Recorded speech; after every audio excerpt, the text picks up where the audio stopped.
Hey kids, it's Dad. Welcome to the Gaming with Dad show. Today we are veering away from the Nintendo Switch and going to the most irrelevant gaming platform possible, which is Apple.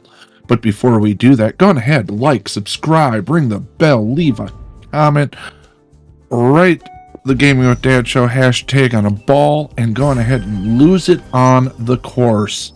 Because today we are looking at PGA Tour Pro Golf and determining whether or not it is truly worth the cost of subscribing to Apple Arcade. That's right, the game's free on Apple Arcade, which at $7 a month or $50 all at once for a year, and you get access to this. So the price of one game. And yes, I'm playing a golf game today because I normally love embarrassing myself on the course, and I just had the opportunity to do that not that long ago, even though I do live in Snow Place. The first thing we're going to talk about here is graphics, and quite honestly, the graphics as designed by the copyright is held by Hype Games, so that's great. The graphics are really nice. They're crisp, they're clear. We are presently playing Spanish Bay, and I've played Spanish Bay before, and it looks an awful lot like this. And that's fantastic. And I really do enjoy the graphics of this game. It's just a really solid golf game, whether you're playing it on your MacBook or on a device with iOS. So graphics are getting an 18. Sound is chill. Background music, super chill. The sound of the actual golf game, fantastic. The crowd clapping always appears to be the same crowd clapping over and over again, but even then, that's fine. The sound is really quite good for a golf game. Giving it a 17, sitting at a score of 35 right now as we move on to the controls. So, I have played this on the iPad, I've played it on my computer. The controls are very solid.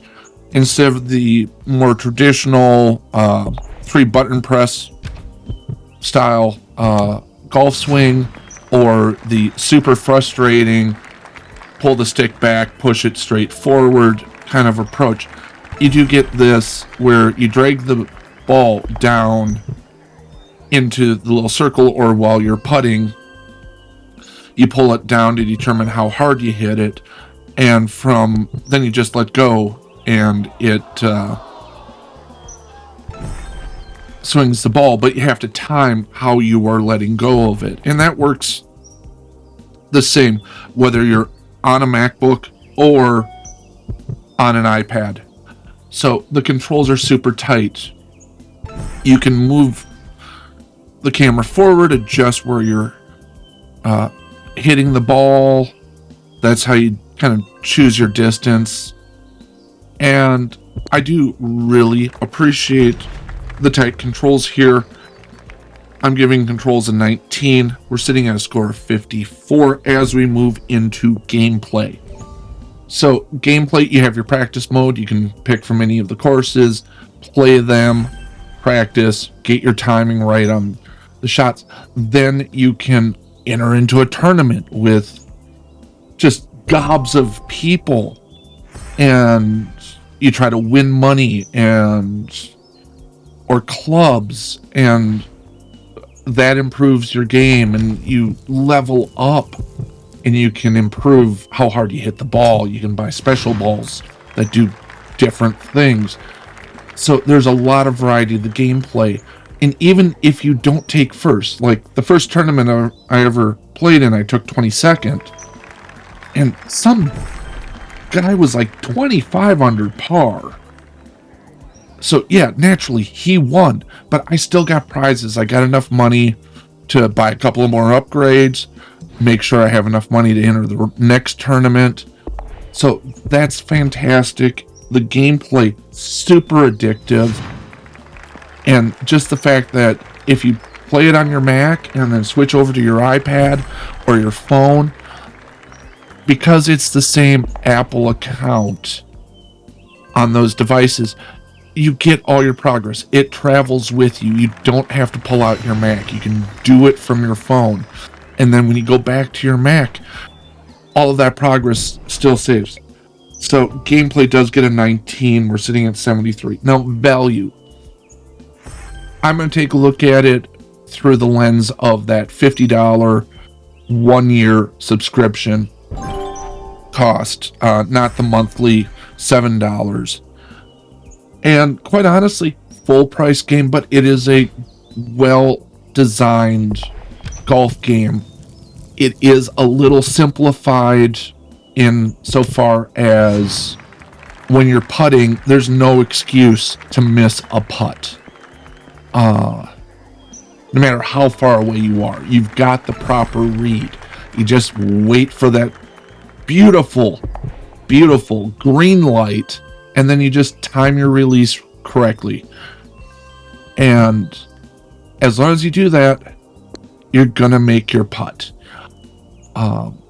You will be frustrated with certain things, but yeah, the overall value on this, when looked at that big, juicy $50 payment for just 1 year, if this is the only game, it's not going to be worth it. I do play quite a bit actually on my Mac. Different games. I'm giving value, it's a 16. This game has a score of 89 right now. It is actually worth it, even though you are playing on, if you're using an actual Mac computer, kind of an irrelevant platform. But the way it integrates with your iPads and your iPhones and everything, it's just fantastic. We'll talk to you kids later. Have yourselves a great one. Bye-bye. Hey, if you made it this far, make sure you like, subscribe, leave a comment, share this video out, all that gubbins that is good for the YouTube algorithm. Thanks so much.